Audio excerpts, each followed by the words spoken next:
Meus amigos, muito boa noite. Todo mundo que acompanha o nosso trabalho pela internet e com grande alegria, né, com grande satisfação, a gente completa agora 22 dias de estar trabalhando de novo no Brasil, de estar revendo todo mundo com quem a gente já trabalha, as pessoas de muitos anos, né? E todo esse trabalho que nós estamos colocando aí na internet dos melhores atores do mundo, né? Que são os nossos atores que foram capazes de vencer diagnósticos abismais, né?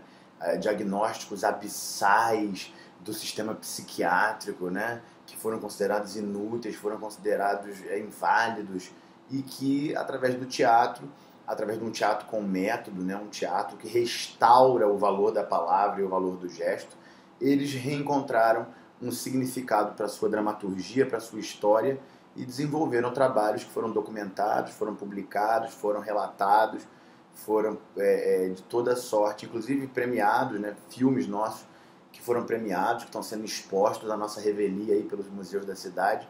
E isso tudo para nós é motivo de grande festa e principalmente nós estamos em abril de 2017, quase completando um ano de que o nosso trabalho foi atacado pela gestão pública municipal da gestão anterior e nós fomos capazes de sobreviver a todo esse processo.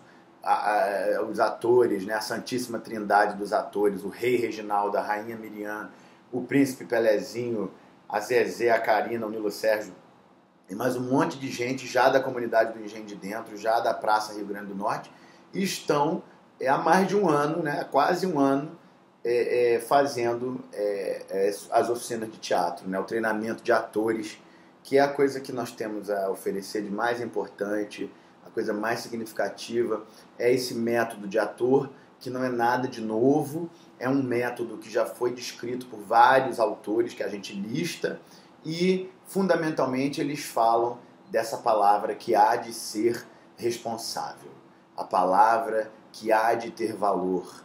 E nesse aprendizado todo, né, e todo esse trabalho que a gente tem feito com as pessoas, com os clientes, com os pacientes, as pessoas que nos procuram pedindo ajuda, é justamente sempre de novo o Hamlet do Shakespeare que diz: ajusta o gesto à palavra e ajusta a palavra ao gesto, né? Lembre-se de que a palavra é uma ação e que essa ação precisa corresponder ao que é essa palavra, senão você começa a criar uma cisão entre o significado do que se faz e o significado do que se fala, e essa cisão entre o que se fala e o que se faz vai gerando a fragmentação das ideias, a fragmentação da personalidade e o que nós chamamos de doença mental, que é justamente o sentimento do vazio, o sentimento de falta de significado, o sentimento de ansiedade, o sentimento de falta de escuta, né? Nós temos identificado, isso já foi também trabalhado intensamente nos tempos do Hotel da Loucura e de fundação da UPAC, né, e todo o nosso trabalho, que é a questão do diálogo, né? E que o diálogo precisa de escuta. Sem escuta não tem diálogo, né? Então é preciso escutar, é preciso observar, é preciso interagir e não achar que tem a resposta pronta para tudo, porque é disso que o nosso mundo está agonizando. É dessas certezas esclerosadas que não movem um milímetro que o nosso mundo está agonizando, que o nosso mundo está desintegrando, né? Eu estou trabalhando com o meu grupo de atores, né, que alguns deles já foram pacientes psiquiátricos com diagnósticos graves, né, com utilização de medicação psicotrópica em altas doses, que é uma coisa que cada vez mais a medicina internacional começa a compreender que não é por aí, né? Quando a gente vai acompanhar essas coortes de pacientes, né, esses grupos de pacientes que tomam 20, 30 anos, 40 anos, como eu tenho alguns casos, de pessoas que foram medicadas com essas drogas, o custo clínico disso é muito grande, né? A mortalidade é muito alta, o adoecimento é muito grande. E, além de tudo, isso revela que nós não temos uma compreensão verdadeiramente científica dos mecanismos do desenvolvimento da doença mental. Nós não temos, isso se chama em medicina de psicopatologia. Nós não temos uma compreensão adequada, científica, de uma psicopatologia, quer dizer, como as doenças mentais se desenvolvem. Porque se nós tivéssemos, a crise de saúde mental estaria diminuindo e não está aumentando. Então a gente precisa encarar essa contradição. A sociedade precisa encarar essa contradição. E essa contradição, ela não vai ser resolvida com mais droga, com mais violência, com mais encarceramento e com mais repressão.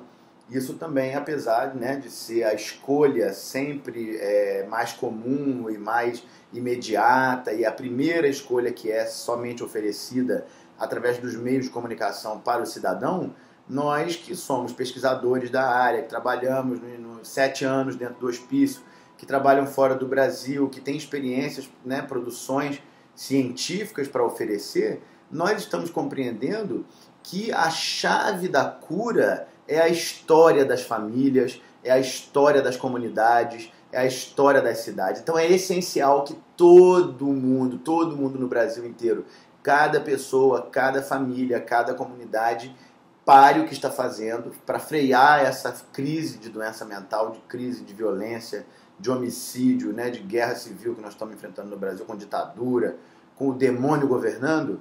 Freia e pensa a saúde mental. A saúde mental virá do conhecimento das famílias, das histórias das famílias, das histórias das comunidades. Ninguém adoece à toa. Eu trabalho com grandes números de pacientes psiquiátricos, pessoas com doenças graves, e posso dizer que na doença psiquiátrica está a marca inconfundível do abuso sexual na infância. Nossa população, uma população oprimida, uma população violentada, uma população de matrizes africanas, de matrizes indígenas, de matrizes mediterrâneas, que foram perseguidas pela autoridade colonial, foram perseguidas pela Inquisição, e isso gerou uma raça de pessoas traumatizadas, e esse trauma gerou a violência doméstica, a violência contra as mulheres, o abuso sexual, os atos sexuais incestuosos, os abusos psicológicos que marcam a nossa população e levam a gente a ter essa taxa de homicídio que é tão alta, de 59 mil homicídios, 627 no ano de 2014, segundo os números oficiais. Porque pelos números não oficiais, certamente vai mais longe. Então nós somos um povo fratricida, mas não temos consciência disso. A nossa elite é fratricida, a nossa elite é indiferente, é senhora de escravos, não está nem aí. Então nós reproduzimos esse comportamento e hoje mesmo não precisamos nem de elite. Nós estamos nos matando, estamos nos atacando, estamos nos desmoralizando, estamos destruindo o trabalho uns dos outros, estamos descentralizando toda a energia, né? Estamos dispersando toda a energia cultural, toda a energia solar que o Brasil tem, a energia biológica que o Brasil tem, a energia de mistura de todas as raças, de todas as festas, de todos os rituais que estão presentes nesse país. Então, quando eu trabalho como psiquiatra, quando eu trabalho como médico, como terapeuta, como educador popular, como ator, como artista, como cidadão, como ser humano, eu trabalho sempre no sentido de revelar a história daqueles que eu estou trabalhando. Sejam eles pessoas de que diagnóstico for, e sempre revelar a história dos nossos ancestrais, a história da nossa ancestralidade. E é para isso que existem os conteúdos, é para isso que existe o conteúdo da dramaturgia, do teatro, da música, da dança, mas isso precisa ser restaurado. Isso precisa ser restaurado, reconstruído.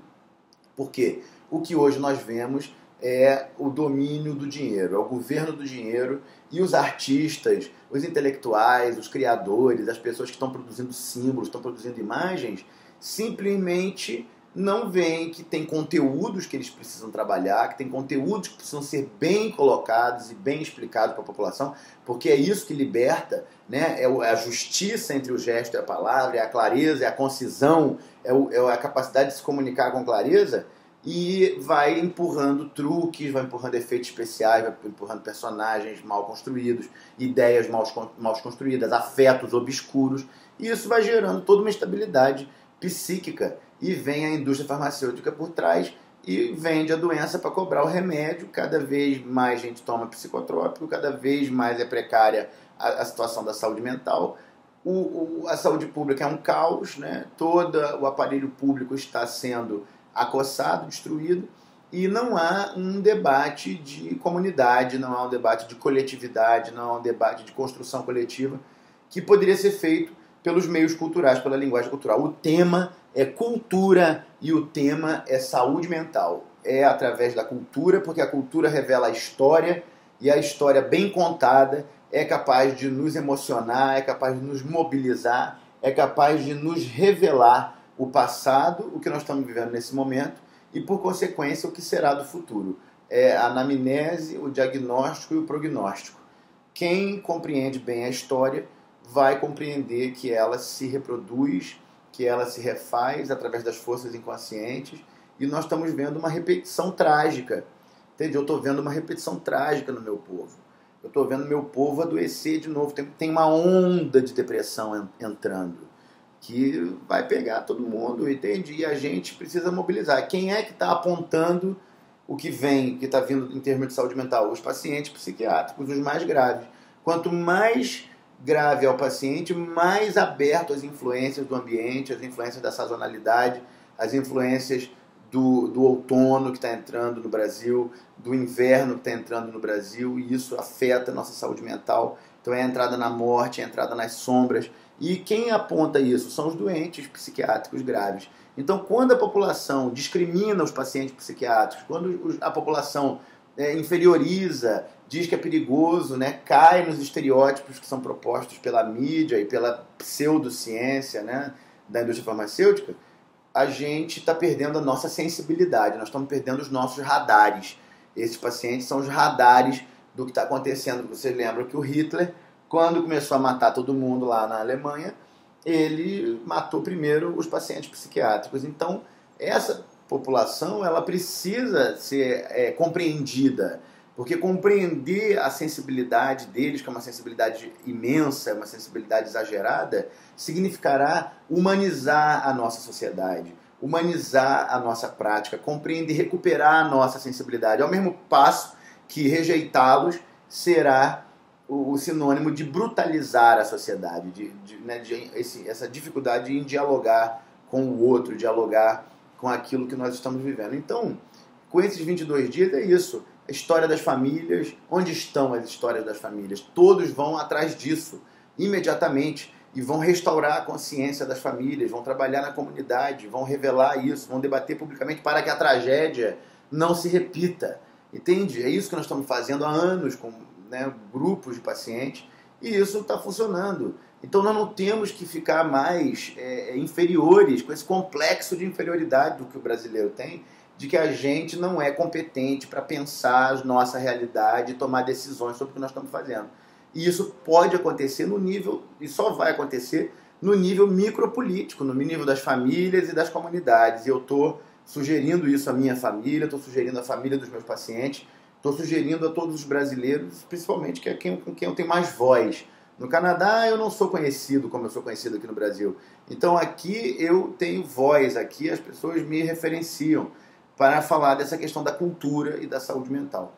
Então eu queria dizer isso e dizer que eu acredito profundamente na nossa capacidade. Acredito na minha capacidade, primeiro que eu vim da Coab de Realengo, lá na luta, e estou aí pensando a questão da política de saúde mental, a questão da ciência, da medicina, para o meu povo e para a minha família e para a minha comunidade.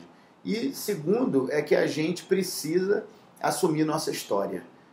Definitivamente, não tolerar mais os abusos e não tolerar mais a loucura, porque quem sabe de onde vem, sabe para onde vai, e isso mais do que nunca é verdade. E é uma questão de saúde mental.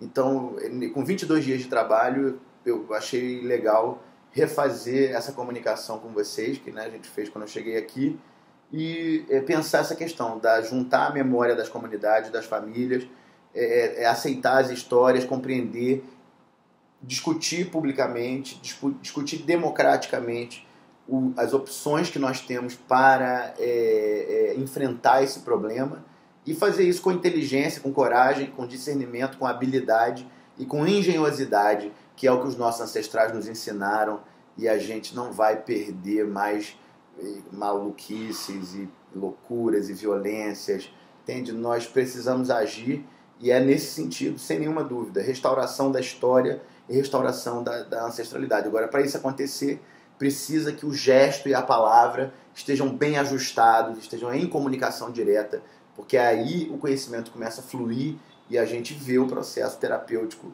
deslanchar em nível coletivo, que é o que nós precisamos fazer agora, nesse momento histórico do Brasil. Então, é uma reflexão que eu queria compartilhar para a gente trabalhar, né? Continuar trabalhando. Estamos na praça, estamos com os atores, estamos na rua.